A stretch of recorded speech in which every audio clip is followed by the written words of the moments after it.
எது அபச்சாரம் என்று நாம் கண்டிப்பாக தெரிந்து கொள்ள வேண்டும். தெரிந்து கொண்டு அதை தவிர்ப்பதற்கு முயற்சி பண்ணணும். பகவானை பற்றி உயர்ந்த ஆனந்தத்தை அடைய வேண்டும்னு ஆசைப்படுபவர்கள் அடுத்த பிறவி எப்படி இருக்கும்னு அந்த பாப புண்ணியங்கள் தான் நிர்ணயிக்க போகின்றன. நாம பகவானை பற்றுவதற்கும் பாபமும் புண்ணியமும் காரணமாக இருக்கும். தெரியாம பண்ணா என்ன தப்பு சுவாமி? நான் பொதுவாக நடந்து போயிட்டு இருக்கேன், அப்போ ஒருத்தர் காலில் மிதிச்சுட்டேன், தெரியாம வச்சுட்டேன், மன்னிச்சுக்கோன்னு சொன்னா அதுல ஒன்றும் தப்பு கிடையாது. தெரிஞ்சு அவருக்கு வலிக்கணும்னு மிதித்தால் அப்ப எனக்கு மனசுலயே ஒரு விகாரம் இருக்கு, மனசுல கோபம் இருக்கு, வன்மை இருக்கு, அதனால அவருக்கு துன்பத்தை விளைவிக்கணும்னு நினைச்சேன், அதனால மிதிச்சேன்னா அது தவிர்க்கப்பட வேண்டியது. தெரியாம தானே மிதிச்சேன்னு சொன்னால் மிதித்தால் வலிக்கும் என்பது நமக்கு தெரியுமோ இல்லையோ? அது ஒன்றும் தெரியாம இல்லை, தாராளமா நடந்து போகும்போது காலை ஜாக்கிரதையா வச்சு பார்த்துருக்கலாம். அப்படி செய்யாமல் போனது கடைசி நிலையில்.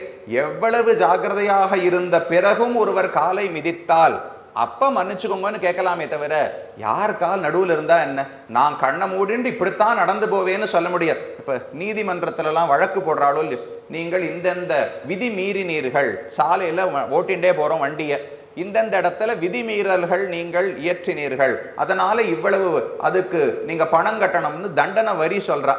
நான் கேட்டேன், அப்படியா, அந்த மஞ்ச கோட்டை தாண்டி ஓட்டக்கூடாதா? எனக்கு தெரியவே தெரியாது, எனக்கு தெரியாம நான் பண்ணபடியால் அதுக்கு எனக்கு நீங்க அபராதம் விதிக்க கூடாது என்று யாரானு சொல்ல முடியுமா? நீ எப்ப வண்டியை எடுத்துட்டு வீதியில ஓட்ட வந்தியோ, சாலையிலே வண்டி ஓட்டுவதற்கு ஒருவர் வந்தால் அதன் விதிமுறைகளை தெரிந்து கொள்வது அவருடைய பொறுப்பு. எனக்கு விதிகள் தெரியாது, அதனால என்ன மன்னிச்சு விடணும்னு யாருமே நீதிமன்றத்தில் பிரார்த்திக்க முடியாது. அதே போல நாம் பண்ணுகிற தினப்படி காரியங்களில் எது அபச்சாரம் என்று நாம் கண்டிப்பாக தெரிந்து கொள்ள வேண்டும். தெரிந்து கொண்டு அதை தவிர்ப்பதற்கு முயற்சி பண்ணணும். அதற்கு மீறி நாம் ஏதாவது தெரியாமல் செய்தால் அதை மன்னிக்கிறதுக்கு பகவான் இருக்கார். அனைத்து பாபங்களையுமே அவர்தான் மன்னிக்க போகிறார். அப்போ நான் பண்ணிட்டே இருக்கலாமே, எப்படியும் கடைசியில எல்லா பாபங்களையும் அவர் மன்னிக்க போகிறார். அப்ப நான் இப்ப பாபங்களையே செய்து கொண்டிருந்தாலும் என்ன தவறு? தெரிஞ்சு பண்ணேனோ தெரியாம பண்ணேனோ எல்லாவற்றையும் செய்து விட்டால் அவர் மன்னிச்சிருவாரானால் அப்படி ஒரு நாளும் மன்னிக்க மாட்டார். இந்த பாப புண்ணியங்கள் என்பவை நமக்கு வெவ்வேறு நிலைகளிலே பாதகமாக இருக்கின்றன. நாம சாதாரண லௌகிகனா ஒருத்தரை வச்சுப்போம், அடுத்தது பகவானை பற்றணுங்கிற ஆசை வந்து விட்டது ஒருவருக்குன்னு வச்சுப்போம், அடுத்தது சரணாகத பகவானையே பற்றி விட்டார். இப்படி 3 பேரா உலகத்தை பிரிச்சுக்கலாமா? ஆசையே இல்லாதவர்கள், மோட்சத்துல விருப்பம் இல்லாதவர்களை விட்டுடுங்க, வேதத்தையே ஒப்புக்கொள்ளவில்லை, வேதத்தின்படி நடக்க வேண்டும்ங்கிற எண்ணமே இல்லாதவர்களை பத்தி இப்ப பேச வேண்டாம். வேதத்தை ஒப்புக்கொண்டவர்களை 3ஆ பிரிச்சுக்கலாம். 1, இந்த உலகத்துல ஆனந்தமா இருக்கணும்னு ஆசைப்படுபவர்கள். 2வது, பகவானை பற்றி உயர்ந்த ஆனந்தத்தை அடைய வேண்டும்னு ஆசைப்படுபவர்கள்.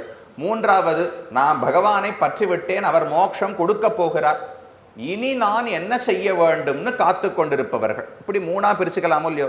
இந்த 3வருக்குமே பாபம் தவிர்க்கப்பட வேண்டியது, புண்ணியம் செய்யப்பட வேண்டியது. இதுல யாருமே விதிவிலக்கு கிடையாது. உலகத்துல நன்னா இருக்கணும்னா பாபத்தை தவிர்க்கணும், புண்ணியத்தை செய்யணும். பகவானை அடையணும்னு எப்ப முடிவு பண்ணிட்டோமோ அதற்கு மேல பாபங்களிலிருந்து விலக வேண்டும்ங்கிற தேவை கிடையாது.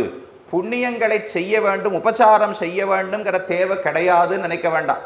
இதில் எந்த நிலையில் ஒருவன் மனிதன் இருந்தாலும் அவனுக்கு பாபங்களை தவிர்ப்பதும் புண்ணியத்தை உபச்சாரத்தை செய்வதும் இன்றியமையாததாக இருக்கிறது.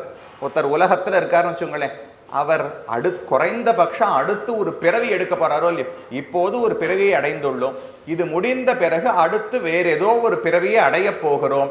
அந்த பிறவிக்கு காரணமே நாம் செய்து வைத்திருக்கக்கூடிய பாபங்களும் புண்ணியங்களும். கபூய சரணாக கபூயாம் யோனிம் ஆபத்யேரன் ரமணீய சரணாக ரமணீயாம் யோனிம் ஆபத்யேரன்னு உபனிஷத் சொல்றது. யாரெல்லாம் நல்ல கர்மங்கள், அதாவது புண்ணியங்களை செய்திருக்கிறார்களோ, தர்ம செயல்களை செய்திருக்கிறார்களோ அவர்கள் அடுத்த பிறவியில் நல்ல நிலையை அடைவார்கள். யாரெல்லாம் பாபங்களை செய்கிறார்களோ அவர்கள் அடுத்தடுத்த பிறவிகளிலும் தாழ்ந்த நிலையைத்தான் அடைவார்கள் என்று சாஸ்திரம் சொல்லுகிறது.